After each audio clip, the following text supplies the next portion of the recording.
welcome to my YouTube channel. ඉතින් ගොඩක් දවසකින් තමයි මම ඔයාලට මෙන්න මේ විදිහේ වීඩියෝ එකක් දෙන්නේ. ඉතින් අදත් මම ඔයාව ලස්සන කරන වීඩියෝ එකක් තමයි ගෙනාවේ. ඉතින් අද මම කතා කරන්න සූදානම් වෙලා ඉන්නේ සෞඛ්‍ය සම්පන්න ජීවිතයකට ඔයාට වැදගත්ම වෙන ටිප්ස් 10ක් ගැන.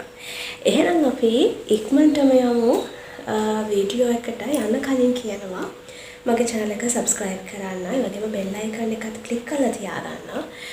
මගේ channel එකෙන් ගොඩක් කතා කරන්න සූදානම් වෙන්නේ මම beauty tips ගැන සහ ඔයාගේ life එකට ගොඩාක් වැදගත් වෙන දේවල් මගේ channel එකෙන් ඔයාට බලා ගන්න පුළුවන්. එහෙනම් ඉක්මනටම අපි යමු අද වීඩියෝ එකට. ඉතින් ගොඩ දෙනෙක් කැමති ඉරේ සෞඛ්‍ය සම්පන්න ජීවිතයක් ගත කරන්න, කිසිම ලඩක් දුකක් නැතුව ජීවිතේ ලස්සනට ගත කරන්න. ඉතින් ඒ ගත කරන ජීවිතයට මොනවද අවශ්‍ය වෙන ටිප්ස් කියලා තමයි මම අද ඔයගලන්ට කතා කරන්නේ. ඉතින් පළවෙනි ටිප් එක තමයි හොඳ රාත්‍රී නිින්දක් කියන එක. ඉතින් හැමෝටම අත්‍යවශ්‍යයිනේ රාත්‍රී නිින්දක්. ඉතින් ඒක නිදි මරන්න නැතුව ගොඩ දෙනෙක් හරියට පාවිච්චි කරනවා නම් පැය 6ක් 7ක් වගේ හොඳ නිින්දක් ලබා ගන්නවා නම් ඔයාලට කිසිම ලඩක් දුකක් නැතුව ඔයාගේ ජීවිතය ලස්සට ගත කරන්න පුළුවන්. සහ ඔයාගේ ස්කින් එකටත් ගොඩාක්ම නිින්ද කියන දේ බලපානවා. ගොඩක් අය රෙදි මරුවාම ඇස්සට කළු වෙනවා, කුරුලා යනවා. ඉතින් මේ වගේ තත්ත්ව ගොඩාක් අපිට දකින්න අහන්න ලැබෙනවා. ඒ අනවශ්‍ය ලෙස නිදි මැරීම හේතුවෙන්. ඉතින් ඔයත් දිගටම මේ වගේ අනිසි ලෙස නිදි මරන කෙනෙක් නම් දැම්ම මේ දේ නැති කරගන්න. මොකද ඔයාගේ සෞඛ්‍ය සම්පන්න ජීවිතයට ඒක ලොකු බාධාවක් වෙනවා. දෙවන ටිප් එකෙන් මම කතා කරන්න සෝදානම් වෙන්නේ සමබර ආහාර වේලක් කියන මාතෘකාව. ඉතින් ගොඩ දෙනෙක්ට අද කාලය අනුව සමබර ආහාර වේලක් ගොඩාක් දෙනෙක්ට මග හැරෙනවානේ. ඉතින් ක්ෂණික ආහාර වලට පුරුදු වෙලා තියෙනවා. ඉතින් මේ බිසි ලෝකයේත් එක්ක ජීවත් වෙනකොට ඉතින් සමබර ආහාර වේල කියන දේ ගොඩාක් අයට මග හැරෙනවා. ඉතින් ඒ නිසා මම මතක් කරන්නේ ඔයාට සෞඛ්‍ය සම්පන්න ජීවිතයට හොඳම ටිප්ස් එකක් තමයි සමබර ආහාර වේලක් කියන දේ. ඉතින් ඉඳලා හිටලා රෙස්ටුරන්ට් එකට ගිහින් අපි ආහාර පාන ගතට කමක් නෑ. නමුත් ඒක පුරුද්දක් වශයෙන් තියාගන්න නැතුව සමබර ආහාර වේලක් අපි ලබා ගන්න ඕනේ. ඒ වගේම එතනට මම මතක් කරනවා සප්ලිමන්ට් කියන දේත්. ඉතින් අපි ආහාර වලින් ලබා ගන්න බැරි පෝෂක පදාර්ථ අපි සප්ලිමන්ට් හරහා අපේ ශරීරයට ලබා ගන්නවා. ඉතින් ඒකෙදි ඕගලන්ට පාවිච්චි කරන්න පුළුවන් කැල්සියම්, විටමින් C කියන සප්ලිමන්ට් වර්ග. මම ඉදිරියේදීත් වීඩියෝ එකක් කියනවා ඔයාලට සප්ලිමන්ට් හොඳ සප්ලිමන්ට් තෝරගන්නේ කොහොමද කියලා. ඉතින් ඒ වගේ දේවල් වලත් සමබර ආහාර වේල ගැන කතා කරන්නේ අපි. සමබර ආහාර වේලක් ඔයගලගේ ශරීරයට යොදා ගැනීම තුළින් ඔයාලා සෞඛ්‍ය සම්පන්න ජීවිතයක් ගත කරන්න හොඳ ටිප් එකක් තමයි ඒ.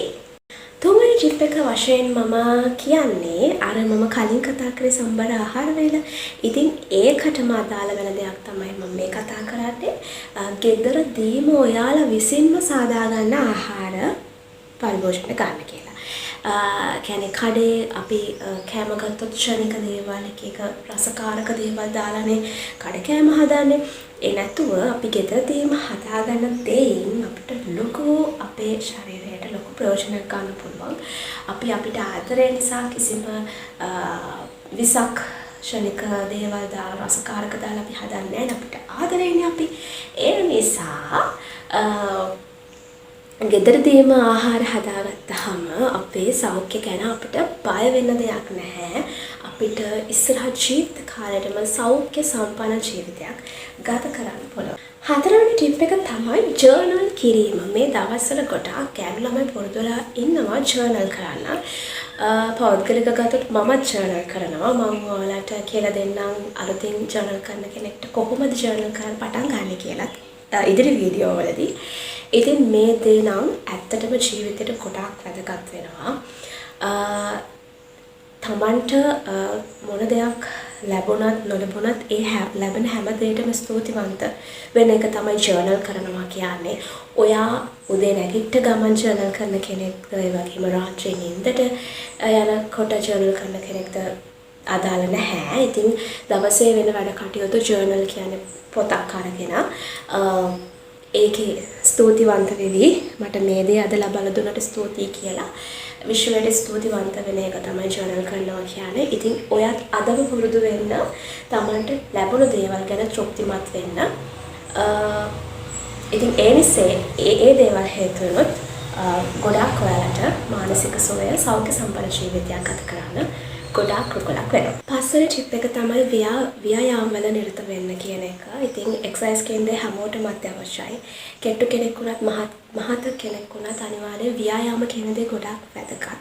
අනේ මම කෙට්ටු වෙන්නේ ඒ නිසා මම ව්‍යායාම කරන්න ඕනේ නැහැ කියන මතය නැතුව කෙට්ටු කෙනෙක් වුණත් මහත් කෙනෙක් වුණත් තමන්ගේ ශරීර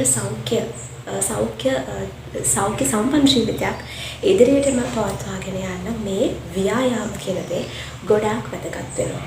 භාවනා කිරීම. ඉතින් මෙඩිටේෂන් කියන්නේ අද කාලේ ගොඩක් දෙනෙක්ට මානසික ඒකතාවය ඇති කරගන්න පුළුවන් ගොඩාක් හොඳ දෙයක්. ඉතින් භාවනා කරනවා කියන්නේ තන්නේ එන්නේ දෙයක්. ඉතින් ඔයාගේ සෞඛ්‍ය සම්පන්න ජීවිතයේ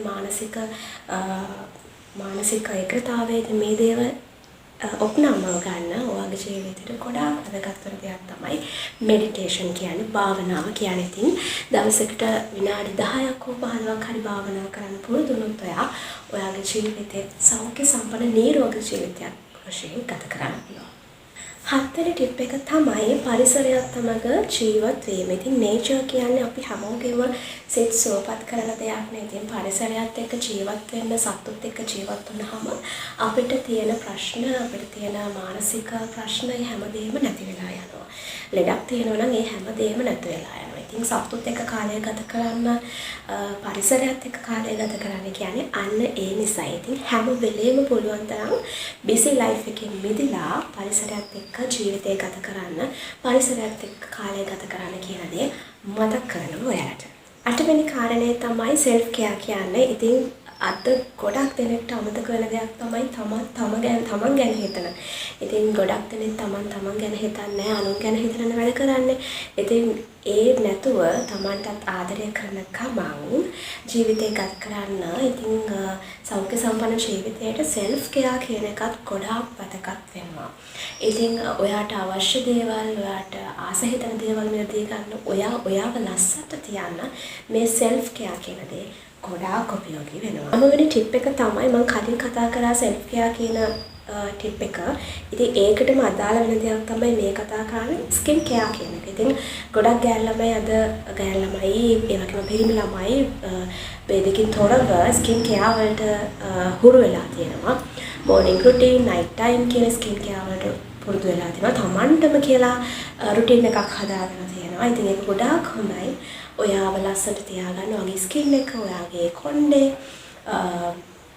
හැම දෙයක්ම ලස්සට තියාගන්න ස්කින් කෙයාර් රුටින් එකක් අනුගමනය කරන එක ගොඩාක් වැදගත් වෙනවා. මගේ channel එකෙත් මම ගොඩක් වීඩියෝස් දාලා තියෙනවා ස්කින් කෙයාර් සම්බන්ධව. ඉතින් ඒවත් බලන්න කියලා මතක් කරනවා.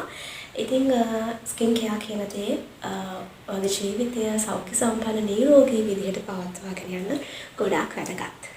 අපේ අවසාන කාරණාව තමයි අවසාන ටිප් එක තමයි මත්ද්‍රව්‍ය වලින් තොර වීම. ඉතින් අද කාලේ පිරිමි ළමයි විතරක් නෙමෙයි ගැහැණු ළමයින්ට පුරුදු වෙලා තියෙනවා මත්ද්‍රව්‍ය වලට හුරු වෙන්න. ඉතින් ඒ දේවල් වලින් ඔයාගේ සෞඛ්‍ය සම්පන්න ජීවිතයට බැරියර් එකක් දානවා, බාධාවක් දානවා. ඉතින් කියන්නේ මත්ද්‍රව්‍ය වලින් තොර වෙන්න, ඒ දේවල් පාවිච්චි කරන්න එපා. පුළුවන් තරම් නිරෝගීව සරල විදිහට සම්බර ආහාර වේලක් ඒ දේවල් අරගෙන ඔයාගේ ජීවිතය ගත කරන්න කියලා තමයි මම සඳහන් කරන්නේ. ඉතින් අද මම ඔයාලට ගෙනාවේ මේ ටිප්ස් 10 ඔයාගේ ජීවිතයට ගොඩාක් වැදගත් වෙයි කියලා හිතනවා. ඉතින් ඔයත් සෞඛ්‍ය සම්පන්න ජීවිතයක් ගත කරන්න කැමතින් ඉන්නවා නම් මෙන්න මේ ටිප්ස් 10 හරියටම කරලා බලන්න ඔයාගේ ජීවිතයක් ලස්සන ජීවිතයක් ගන්න පවත්වනවා. ඉතින් අදට ගිහින් එන්න අමතක කරන්න එපා මගේ channel එක subscribe කරන්න, bell icon එකත් click කරලා තියාගන්න. එතකොට videos දාපු සැනින් ඔයාට මගේ page එක බලා ගන්න පුළුවන්. එහෙනම් අදට ගිහින් එන්න ඔයාලා හැමෝටම සුබ දවසක්.